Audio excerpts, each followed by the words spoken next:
Magandang umaga po. Muli po inyong lingkod, si Chef Roy. Kumusta po kayong lahat? Shout out po sa lahat ng makakapanood ng video ko ito. Pagkapalain po tayo ng Diyos. Mayroon po akong mga napapanood na sa ano po sa minsan pagbukas ko ng cellphone, chat ko po yung anak ko. Minsan merong sumasalit na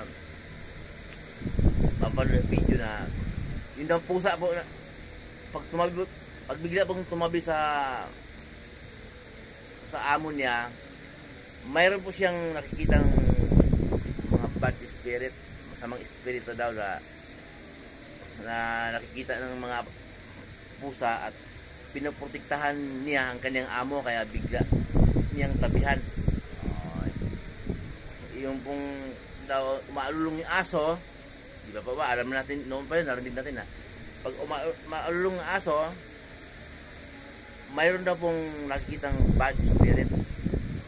Ayun po eh.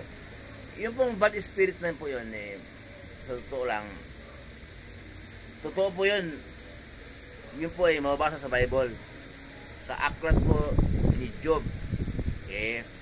Sa aklat po ni Job, mababasa po natin doon sa 1:7 ng aklat ni Job na tinanong ng Diyos si Satanas kung saan ka ba galing. Sabi sa Satanas, nagbabalik-balik ako sa lahat ng sulok ng daigdig. So, nandiyan pala siya. Satanas, may mga alagad yun eh. Kung ang Diyos ay may mga anghel, Satanas naman ay may mga alagad. Yun po yun, mga bad spirit. Totoo po yun. Na nandiyan siya sa lahat ng sulok ng mundo. Sabi po naman ng kasama ko po sa work, siyempre may kaparamdam dyan sa tutulugan mo. Siguro hindi mo makita sa yan dahil takot din niya na baka dasalan mo.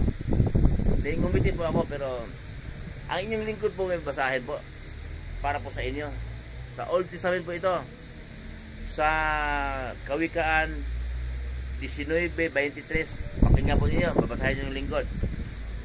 Kawikaan 19:23. Ang sabi po dito,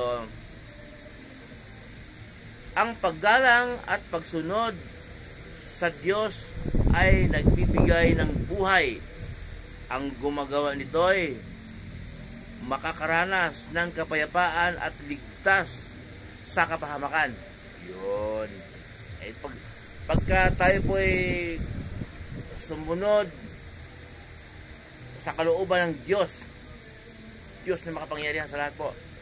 Ano ba ang kalooban ng Diyos na makapangyarihan sa lahat? Mabasa po natin sa Mateo 17:5. Ang sabi ng Diyos Ama na makapangyarihan sa lahat, ito ang minamahal kong anak na lubos kong kinalulugdan, pakinggan ninyo siya. Napakalinaw po.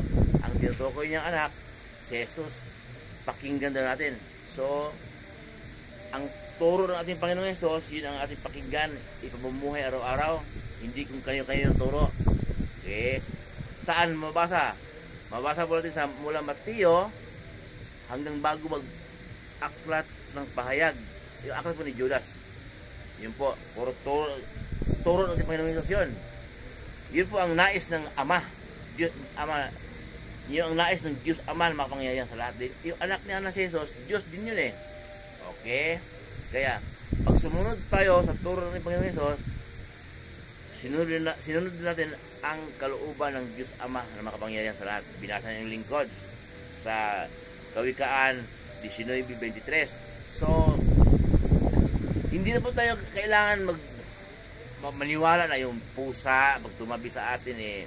Oo, nandiyan yung mga bad spirit, pero hindi po tayo dadalawin ng anumang bad spirit na yon. Hindi tayo matakot dahil takot tayo sa Diyos eh. So, pag takot ka sa Diyos, parang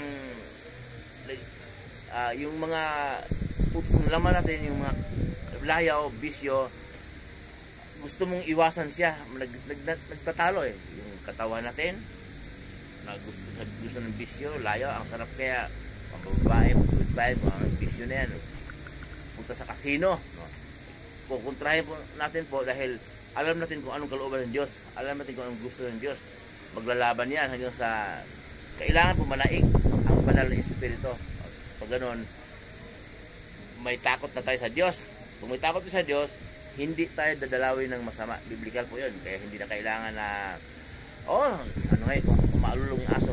Eh, normal lang po yun. Dito sa tinutulugan ko, umaalulong talaga yung aso ating gabi, pero normal lang po yun. Hindi ko gaanong pinapansin. Narinig ko naman, pero hindi umaalulong, pero alam ko na hindi ako lalapitan ng mga bad spirit. At yung sinasabi ng kasama ko sa work na nadadasalan ko pagka makakita ko ng white lady kung ano lumulutang, ay palagi ko po hindi na ako darating doon kasi nga hindi magpakita sa akin yun. At kasi nga biblical po yun. Pag may takot ka sa Diyos, hindi ka dadalawin ng masama, hindi ka dadalawin ng mga masamang espiritu. Okay. Muli po yung lingkod, si Chef Roy. Pagpapalain po tayo ng Diyos, sasamahan tayo ng Diyos kahit saan po tayo pupunta. Sasamahan kayo ng Diyos kahit saan kayo pupunta. Lahat ng pupuntahan nyo, trabaho, negosyo, anong pinagkitaan ninyo sa Diyos, anong pinagkitaan ninyo na ayon sa kalooban ng Diyos. Anong pinagkitaan po ninyo, anong negosyo ninyo ayon sa kalooban ng Diyos, pagpapalain po kayo ng Diyos.